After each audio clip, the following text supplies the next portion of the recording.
Ndị be anyị ekene m unu ọzọ n'ụbọchị uhuruchi tata. Daalụ nne na ụmụ ife ka unu sikwa wee na-esonyere anyị n'ihe anyị na-eme n'iru akwụkwọ dị iche iche na Eastern News 24. Maka anyị gwara unu anyị ga-ewetara unu ya bụ nnukwu ozi bụ gbasata maka ọdịmma ndị Igbo and nnwere onwe and onye ọbụla na-ekwu eziokwu na-ekwu about injustice a na-eme ndị Igbo. Anyị kwere unu nkwa na anyị ga na-ewetara ya bụ ozi n'iru akwụkwọ na Eastern News 24. Dịka o si dị, ewetara unu nnukwu ozi onye unu ga-alike, unu ga-alike ya dinne. Olu abụọ ya ka ị na-afụ n'iru akwụkwọ n'oge ugbu a. Plo Lumumba nwere ife o kwuru gbasata maka nnwere onwe and gbasata maka ọdịmma ndị Igbo and ọdịmma ndị Biafra. Mma like ka Igbo ma na-ege ntị ka unu ga ya bụ ife ụgasị ọrụtagasị aka ebe dị iche gbasata maka ndị ọchịchị and ihe ha na-eme. Gee ya bụ ife, ị ga-esia ya, ịdrọpụrụ ya kọmentị gị ife iche gbasata maka ihe a Prọfesọ Lumumba kwuru n'iru akwụkwọ. Right, over to you. We sat down in Abuja in 2013, in 2014 and said we were going to have free movement of people, and once again sat down in Kigali, Rwanda 2018 and said we were going to eliminate visas. We sat down in Abuja and said that we were going to silence the guns in 2013. We did not. And we sat down in 2020 and said we were going to silence them. And now the guns are alive and well. And who are supplying us with the weapons? It is not us. It is others. Should we blame them? Yes, we should. Should we blame ourselves? Yes, we should. So Africa has always been a battleground. And the rhetoric that we see and the manner in which we ourselves are educated. My sister talked about education. But really, what are we teaching ourselves? It is fella Nicola Pokuti said, "Teacher, don't teach me nonsense."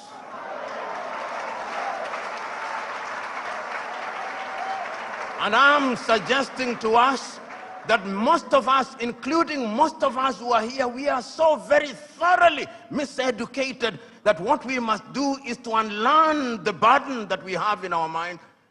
Those of us who are lawyers, when do we feel happiest? When we cite an English authority to determine a land case in Abeokuta. When we talk about the reasonable man, we don't talk about the reasonable man in a keke, in a papa. We talk about the reasonable man being the man in the Clapham omnibus in London, England. That is how miseducated we are. And until we are re-educated, we who are present here are part of the danger to Africa. Because even in our unguarded moments, I went several years ago to the university at Harvard and talking to students, and one of them said that Harvard was the best school in law, in teaching of law. I said, whose law? Nigerian law? Ugandan law? Zimbabwean law? They can only be best in teaching their law, not ours. And I've seen we who are in this space of education, somebody spends 6 years at Unilag, and when they go to Harvard or Stanford for 3 weeks for a short course where they spend most of the time taking tea, he comes back and says, an alumni of Harvard.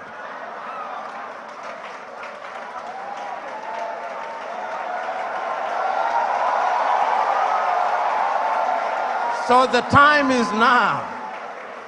The time is now to begin re-educating ourselves. The time is now to exercise the ghost of low self-esteem. You know, Africa has many things. We have talked about our mineral resources. We've talked about our arable land. We have talked about many things, but from where I sit, the greatest African resource is the human resource. You know, Africa has been so wronged by other civilizations. We were the enablers of the first industrial revolution. When our ancestors were taken to work in the farms in Europe, we enabled that revolution. Right now, we are enabling the 4th industrial revolution and the 5th industrial revolution. That is why they have talent visas, because they are taking our talent. If it is not nurses, it is our IT gurus. If it is not our IT gurus, it is our engineers. And we are gleefully letting them away. I see our heads of state saying, we have signed a contract to take our workers to Saudi Arabia, modern day slavery. And you know, just this morning, my wife sent me a proverb from Turkey that when you elect a clown and you think that he will be a king, what he does is to convert the kingdom into a circus. And I am suggesting to us that that is part of the African problem, because it starts with political hygiene. Most of Africa is suffering because we do not have democracies. We have kakistocracies. And kakistocracies are governments by our very worst. This is what we must deal with, and this is what we must say. Who do we elect into our public offices? Because, as I've said before, when you allow hyenas to take care of goats, why should you be surprised when the goats are eaten? This is the same. And Africa is only going to realize our potential in all areas when, by dint of choice, we enable and allow our best men and women to serve in different areas. I've heard it being said about Lee Kuan Yew in Singapore. I've heard it being suggested about Mahathir Mohamad in Malaysia. I've heard it being said about Japan. I've heard it being said about other countries. But there was a conscious decision on the part of those individuals and the followership. We always talk about leaders, but we never talk about the followers. The followers must also style up. Africans on average are for some reason attracted to thieves. Africans are for some reason attracted to men and women who cannot serve her.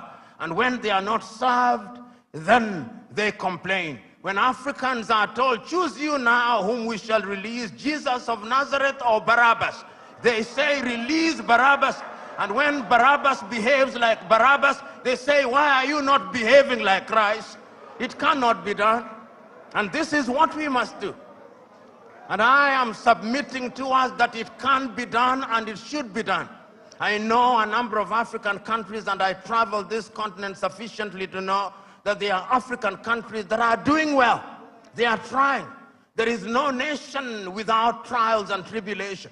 We are fond of talking about the United States of America as an exemplar of that which is good and bad. When they said in 1776 that they held certain truths to be self-evident, that all men were born equal, that they were endowed by their Creator with certain unalienable rights, that among those who are life, liberty, and the pursuit of happiness, were blacks included? No, they were not. Did they not fight a civil war? Yes, they did. Are they not frustrating people until 1963? Did George Floyd, was he not killed only recently? There is not a single nation without trials and tribulation. And we must therefore remind ourselves that we have the wherewithal to catapult Africa into a different orbit. And Nyerere of Tanzania once said, we must also define what development means. And he said, development does not mean necessarily the building of skyscrapers. There is nothing wrong with that. But let the Americans go to the moon. We are going to provide water to our villages. We must define what development means. And once we define what development means and we define ourselves, then Africa shall realize our potential. In 1996, Thabo Mbeki talked about an African. Who is an African? Who are you? Define yourself first. The Chinese define themselves. The Indonesians define themselves. The Koreans define themselves. We must define ourselves and begin to believe in our institutions. You know, and I see it in this part of the world. When we want to look at our economy, we say, what does Moody's say? And Moody's is very moody when they come to Africa. Moody's. Can the Department of Economics at Unilag not do that? Can't they? McKinsey, an American outfit, they are the ones who come here and tell us how our economy is behaving. When the American dollar as much as sneezes, the naira goes into a coma. Why? 63 years after independence in Nigeria, 66 in Ghana, 61 in Kenya and many other countries, we still believe that somebody else's currency is what must define us. 63 years after independence, we are still importing chicken as if our chicken forgot how to lay eggs.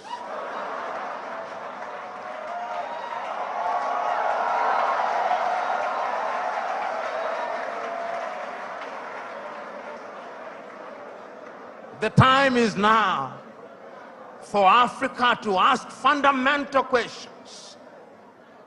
Because if you ask the wrong questions, you'll get the wrong answers. And I'm suggesting to us that Africa is already asking those questions. You know, in the year 2013, African heads of states and government sat in Addis Ababa, Ethiopia. That was during the chairmanship of South Africa's Nkosazana and Dlamini Zuma. And they decided that we can no longer continue to live in this muck and mire. Africa must know progress. And they came up with Africa Agenda 2063. My sister spoke to it so very ably and eloquently and passionately. What we don't say is that during that week, Nkosazana and Dlamini Zuma wrote an apology letter to Kwame Nkrumah, telling Kwame, we apologize. What we are doing now, you saw in 1963. A house divided against itself cannot stand. Now we are living through Africa Agenda 2063. We are living through the Sustainable Development Goals. And I'm not a Jewish prophet nor related to one, but I can confirm to you we will not fulfill any one of them. You cannot, in the nature of things, engage the reverse gear and then think you'll reach your destination. You cannot. And that is what most African countries have done. So the time is now, as the cliche goes, when you are in a hole, you stop digging. And Africa must stop digging. And if we stop digging and we look at what we have, Africa Continental Free Trade Area says that we are going to trade amongst ourselves in the world. Africa trades ourselves at best at 20%. Europe at about 70%, North America possibly 65%, Asia now going to 60%, Latin America going to 55%, Africa 20%. What must we do? We must stop certain things that stand in our way. Conflict. Look at Africa as I speak to you. Look at Sudan. For the last 2 months, there is no economic activity in Sudan. They are destroying what they once built. Even if you wanted to trade, who do you trade with? Generating as at now 2.5 million refugees. I do not hear the voices of African leaders, no. Their silence is eloquent. And when they speak mutedly in sanitized languages, and people are dying. Children who ought to be vaccinated in Sudan are not getting vaccinated. Here in your neighborhood in Cameroon, children have not gone to school for the last many years. Conflict. In northern Mali, the country is divided de facto into two. In the Democratic Republic of Congo, 120 armed groups, yet it is the busiest airspace in the continent of Africa. Minerals are being taken away to Europe and America. Central African Republic the same, Libya the same. Several months ago, I wrote to the chair of the African Union and to all African heads of state and said, convene a meeting with only one agenda item. What can we do to save Africa from this slide? Only 4 replied. That is the state of the continent of Africa. We must deal with the basic things. We must solve conflict. We must change our governance. Because if we don't deal with the question of governance, we are going nowhere. Africa has become a continent where after every election there is conflict. Because the pursuit of power is the cutthroat competition where throats are actually cut. And when the SMO was here and he consulted the oracles, he discovered that we have a problem in that direction. And that the sooner we resolve that, the safer we will be. Africa can rise and Africa will rise. But it's not going to rise by prayer and fasting. We must pray and fast, but it will not happen. Because the last time I checked, even those of you are believers, when Abraham was taken from Ur of the Chaldeans and given Canaan, it was not on a silver platter. He had to fight the Canaanites. He had to fight the Philistines. That is the nature of divine instruction. Go ye and subdue the world by the sweat of thy brow. The kitchen where they make manna was closed. Manna will no longer come. Because you must now make your manna. And it is our duty, therefore, as Africans to begin to rethink the younger generation. You know, there is a saying in Chichewa in Malawi that more precious than our children are our children's children. So when we are doing these things, we must remind ourselves that we are doing for this generation and generations yet to be born. When my good sister was speaking, she started in 1969 about the education. We were alive. Then you came to the year 2023 and we are alive. But when you came to the year 2077, knowing as we do that we are not immortal, we shall be assumed into heaven. Some of you who will be alive, you will be old and possibly stupid and not very useful to anybody. This is why we say it is intergenerational. So, brethren, what we must now do is to ask ourselves, then what do we do? Beyond the rhetoric, what do we do? And what is beautiful in Africa now, not only in the continent of Africa, is that there is a consciousness. You know, I'm in a church setting, and sometimes it is good to remind you, for those of you who believe and believe rightly, even in the Bible, sometimes those who are saying the right things think that they are the only ones, thinking in silo.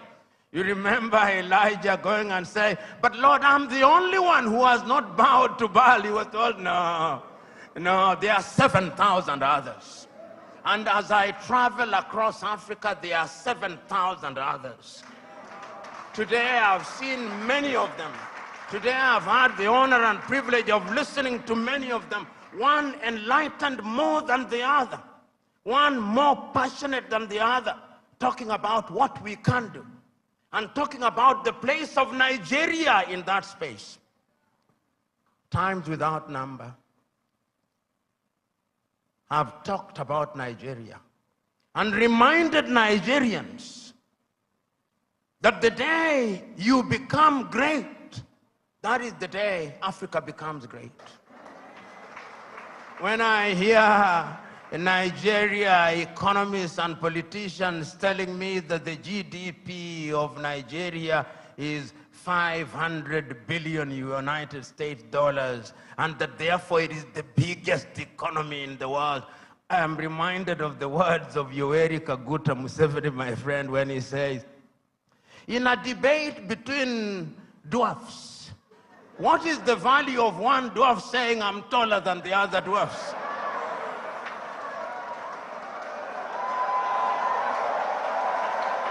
You are still a dwarf.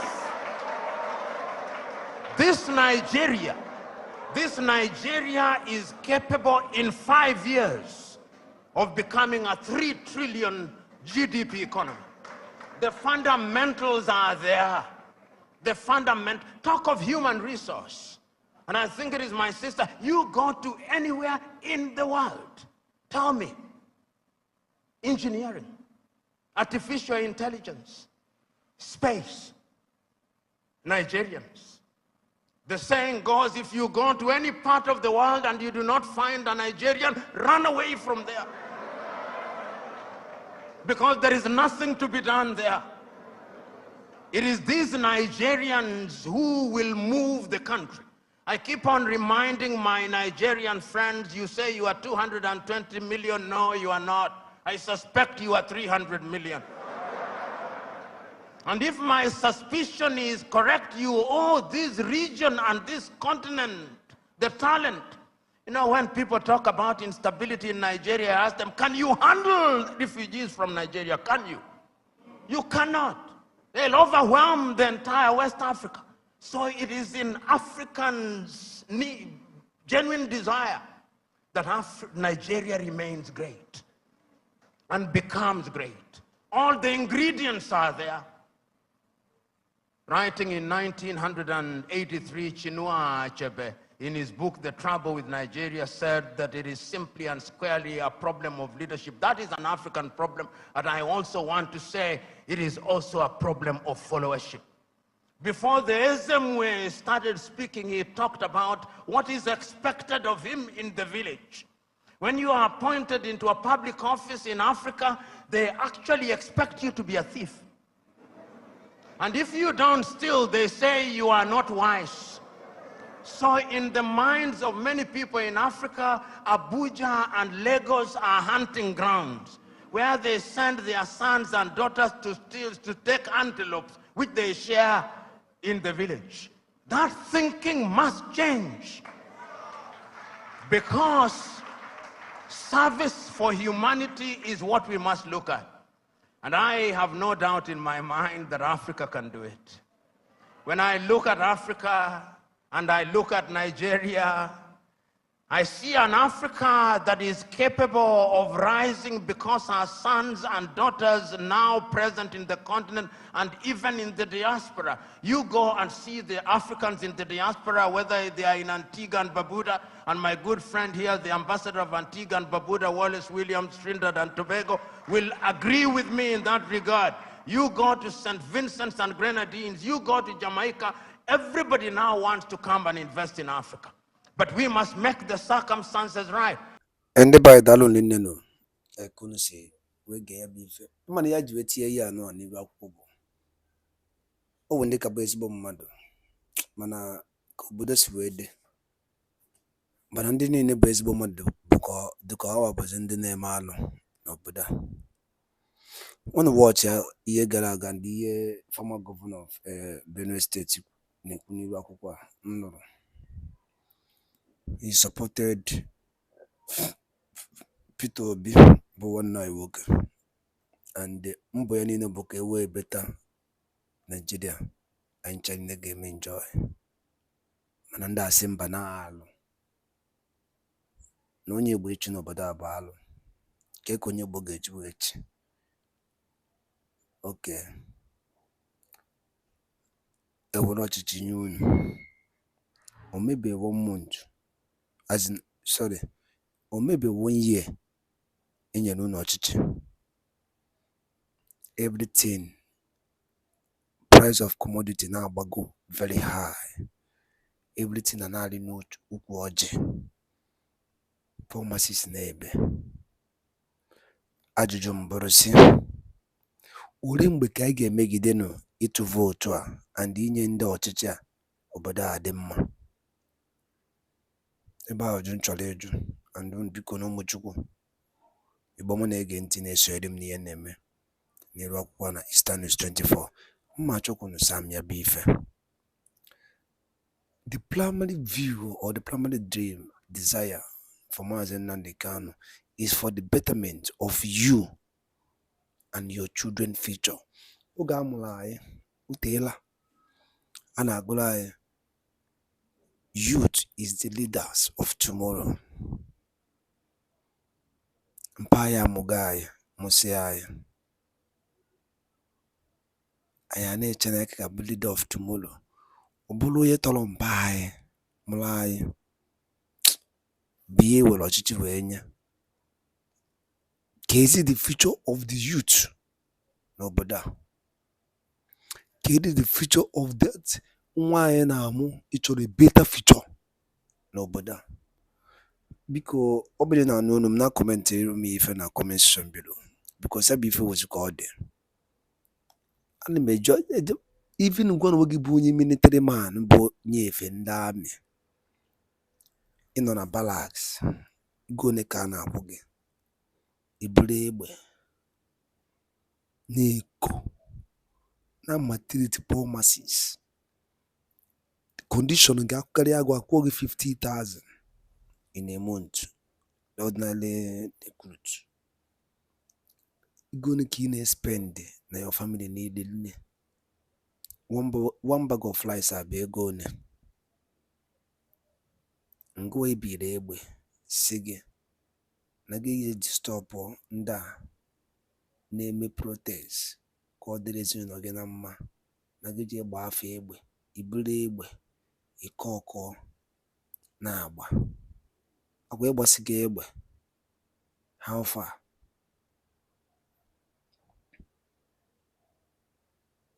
Ịghọtago? Egbuo gị n'iwu ọgụ, onye ga-enetere gị ụmụ gị? Ọgwụ na ife na-eme n'Imo steeti kịta, agụnwada agwa chinchi na ahịa esugo, mana ọ bụ eziokwu.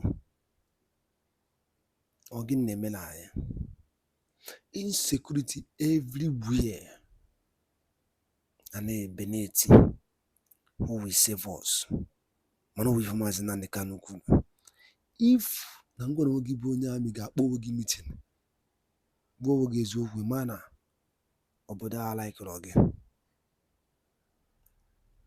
Obodo a did not like you. If you not be ibu egbe AK-47 na-ebugharị, agụọ na-apịa your family. Ọgwụ na ka ọha m n'ọnụ Igbo ma na-ege ntị. Nwanne anyị nwoke akwa agwara ya na ọma nga. Nnamdi Kanu gwara ya, they can never give you this thing. Come, let us get Biafra. Ka anyị liberate ụwa anyị. Sị mba. Obedient movement. Ọ na-ada kiti obedient movement. Ya bụ ife a na-eme. How far? Anya bụ ajụ na ajụ. Akwa obere akwa. I no go gree na Supreme Court. After everything, I will leave female. Ka ihe ọzọ na ya agwa anyị kịta 2027 ka ebe akwụkwọ na line soro na wee tụọ vote, atụsịkwa akpọ result, ibewekwa akwa ọzọ. Ọ na ọka mụ na ije ọsọ mara ihe kwanyere ụwa anyị ugwu, kpọọ ụwa anyị meeting. Peter Obi ka nna agwa ugwu a. Ọ na ọka mụ na ije ọsọ mechitezi ọnụ gị, mana ọmanye ugwu ọchịchị ijoin ụmụnne gị n'ife a na-eme, wee liberate ụmụnne gị. Daalụ rinne na Igbo ma na-ege ntị kwunu si na-esore na Eastern News 24. Ọ na-ewute m nke mesịa n'ụmụ Igbo.